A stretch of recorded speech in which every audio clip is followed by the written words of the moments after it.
आपल्या आयुष्यात आपण वेगवेगळ्या भूमिका साकारतो, निभावतो. जन्म झाला की मुलाची भूमिका, भावाची भूमिका, लग्न झालं की पतीची भूमिका, मूल झालं की पिताची भूमिका, आणि कधी कधी मित्र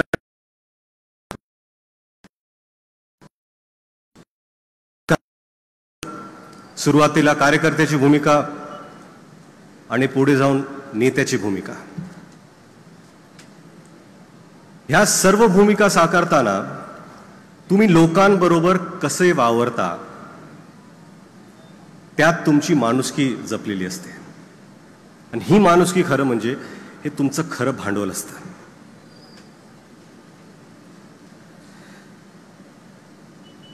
मला असं वाटतं की मुलगा म्हणून आमचे आजोबा आणि साहेबांचं नातं हे खरंच अतिशय प्रेमळ आणि आदरयुक्त होतं. आपला मुलगा मंत्री झाला म्हणून बाबांना प्रेमाने मी बाबा म्हणायचो, पप्पा त्यांना दादा म्हणायचे. कौतुक होतं, आदर होता की जनकल्याणाच्या कामामध्ये ते सहभागी आहेत, लोकांचं कल्याण करतायत, काम करतायत. एक पिता म्हणून तो अभिमान असतोच. कौतुक बरंच केले त्यांनी. पण वेळ आली, कुठलीही गोष्ट त्यांना जर खटली असेल तर त्यांनी आवर्जून सांगितलं. लातूरमध्ये आडतीवर आमचं एक घर होतं. बावळगावला आम्ही राहायचो, पण आजोबा बाबा जेव्हा लातूरला असायचे तेव्हा आडतीवर असायचे. आणि जेव्हा कुठल्या दौऱ्यावर साहेब लातूरला आले की आवर्जून बाबांची भेट घ्यायला ते आडतीवर जायचे. आणि असेच एक भेट घेताना बाबांना ते भेटले, चहा पाणी झाला, तब्येत कशी आहे अशी विचारलं. आणि ट्रेनची वेळ झाली होती, कुर्डुवाडीला जायचं होतं, तर साहेब म्हणाले येतो मी. तर बाबा म्हणाले थोडं बसा, तुम्हाला काहीतरी सांगायचं मला. तिथं पेपरचा एक ढीग होता. त्या वृत्तपत्रातून एक त्यांनी पेपर काढला आणि ती बातमी त्यांनी साहेबांना दिली. ते म्हणजे ही बातमी छापून आली आहे तुमच्याबद्दल, वाचा.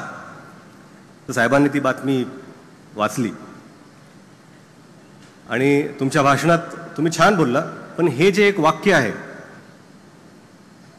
ती थोडी टीका बॉर्डरलाईन व्यक्तिगत होती. राजकारणात तुम्ही टीका करा, पण व्यक्तिगत टीका ही करू नका.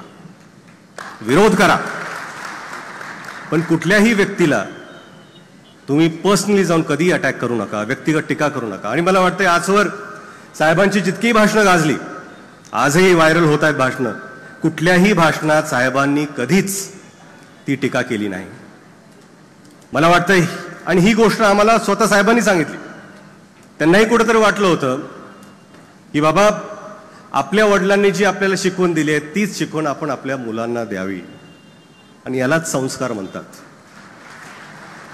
की ज्या ज्या चुका असतील त्या त्या पुढच्या जनरेशननी करू नये. आणि मला वाटतं की याचाच वारसा भैयांनी, धीरजनी पुढे पुढे चालवण्याचा आम्ही प्रामाणिकपणे प्रयत्न करतोय, की कधीही बोलताना कुठल्याही व्यक्तीशी वैयक्तिकरित्या टीका करू नये.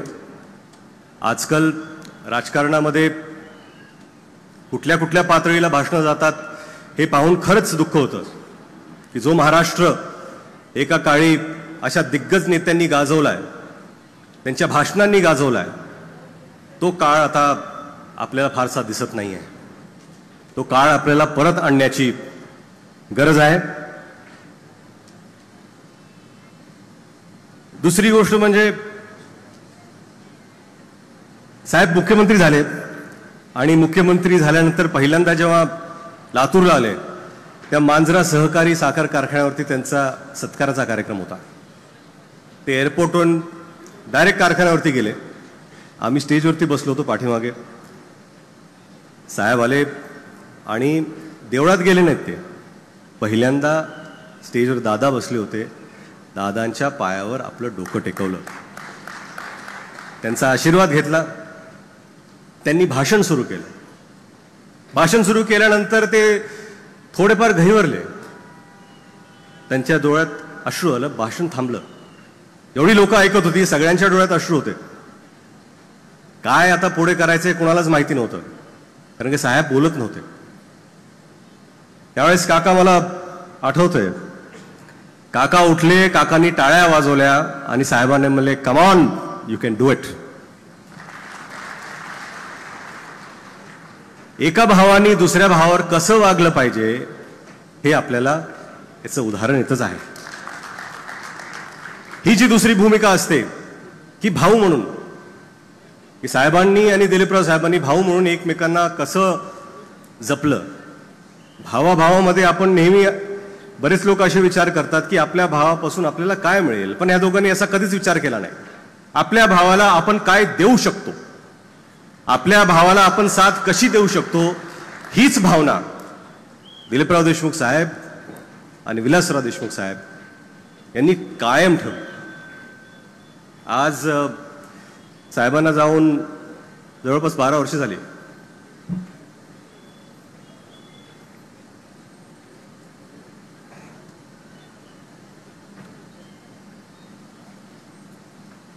थोडी पण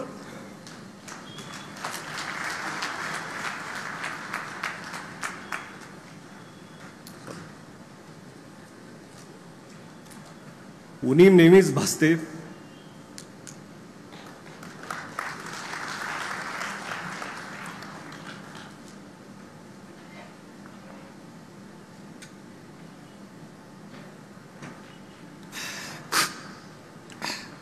पण ही उणीव आपल्याला कधी भासू नये म्हणून काका हे नेहमीच मागे उभे राहिले की ह्याच्यासाठी उभे राहिले की आपल्या मुलाला गरज असली तरी मी आहे आणि गरज नसली तरी मी आहे. काकांना बऱ्याचशा वेळेस बोलता आलं नाही, पण आज मला वाटतं की सर्वांसमोर मी सांगतो, काका मी तुमच्यावर प्रचंड प्रचंड प्रेम करतो आणि काका आणि पुतण्याचं नातं कसं असलं पाहिजे त्याचं ज्वलंत उदाहरण आज ह्या स्टेजवरती आहे.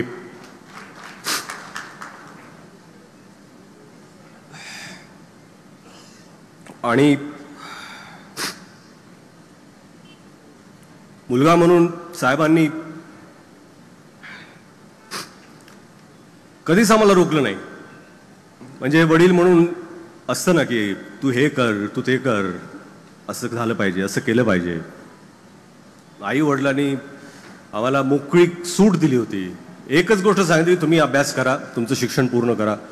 भैया केमिकल इंजिनियर झाले, धीरज MBA ते झाले, मी आर्किटेक्ट झालो. परंतु मला वाटतं की त्यांच्याकडून ही गोष्ट शिकण्यासारखी होती की मुलांवर कधी कुठल्याही गोष्टीचा दबाव आणण्याची गरज नाही. त्यांची स्वप्ने त्यांना जगू द्यावी, त्यांना आयुष्यात जे करायचं आहे ते करू द्यावं. आपण खंबीरपणे फक्त त्यांना जिथे उडायचंय त्यांच्या उडाणासाठी, भरारीसाठी आपण फक्त हवा द्यावी, तेवढंच काम त्यांनी केलं.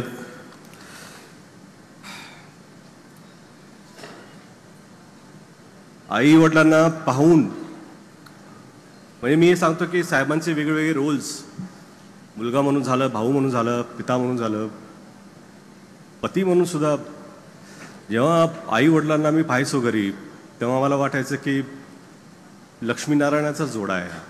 आणि मला वाटतं की प्रत्येकाला वाटतं आपले आई वडील हे लक्ष्मीनारायणच आहेत. आणि कधीही कुठले अपशब्द घरी वापरले नाहीत, कधीही कुठल्या वरच्या स्तरावर कधी बोलणं झालं नाही. आणि हे स्वभावाचा जो गुण आहे तो कुठेतरी आम्ही घ्यायचा प्रयत्न करतो, आम्ही तसं वावरण्याचा प्रयत्न करतो.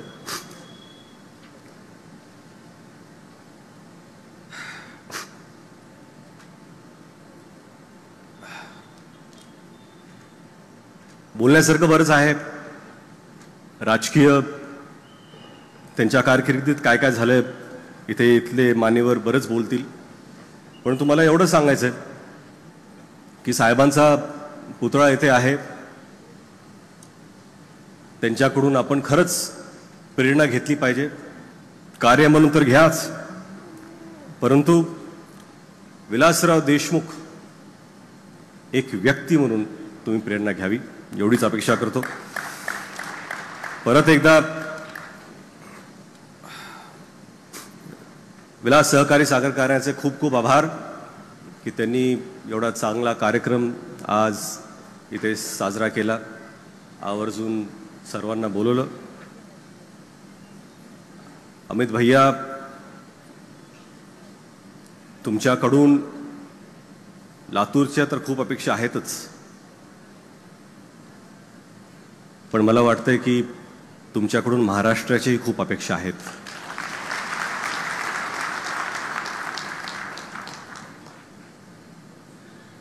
आणि आता ती वेळ आलेली आहे की तुम्ही ते पाऊल घेतलं पाहिजे. तुमच्यासाठी खूप खूप शुभेच्छा भैया. जय हिंद, जय महाराष्ट्र. व्यासपीठ